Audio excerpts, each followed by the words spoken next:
Yorker king Jasprit बुमराहचा Delhi कसोटीत रचला इतिहास। दिल्ली कसोटीमध्ये एकही बॉल न टाकता जसप्रीत बुमराहच्या नावावरती भीम पराक्रम अशी कामगिरी करणारा ठरला पहिलाच भारतीय खेळाडू। तर भारतीय क्रिकेट संघ सध्या वेस्ट इंडिज विरुद्ध 2 कसोटी सामन्याच्या मालिकेतील दुसरा सामना खेळत आहे। आज 10 ऑक्टोबर रोजी दिल्लीतील अरुण जेटली स्टेडियमवर सामन्याचा पहिला दिवस होता। यजमान कर्णधार शुभमन गिलने नाणेफेक जिंकून फलंदाजीचा निर्णय घेतला। दरम्यान टीम इंडियाचा वेगवान गोलंदाज जसप्रीत बुमराहने दिल्लीच्या मैदानावर ऐतिहासिक कामगिरी केली आहे।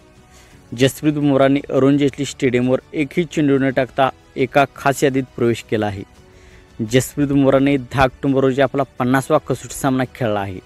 यासह तो तिन्ही फॉर्मॅटमध्ये 50 सामने खेळणारा पहिला भारतीय वेगवान गोलंदाज बनला आहे। अशी कामगिरी करणारा तो 7वा भारतीय क्रिकेटपटूही बनला आहे। त्याच्या आधी MS धोनी, रोहित शर्मा, विराट कोहली, रवींद्र जडेजा, आर अश्विन आणि KL राहुल हे खेळाडू आहेत।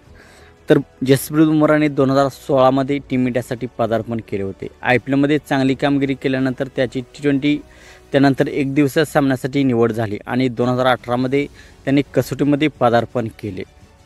तर त्याने भारतासाठी 50 कसोटी सामन्यामध्ये 222 विकेट घेतले आहेत। त्याने 89 एकदिवसीय सामन्यामध्ये 149 विकेट आणि 75 T20 सामन्यामध्ये अनुक्रमे 96 विकेट घेतले आहेत। तर जसप्रीत बुमराह सध्या ICC कसोटी क्रमवारीत पहिल्या स्थानावरती आहे। जसप्रीत बुमराहच्या नावावरती हे मोठे कीर्तिमान झालेलं आहे।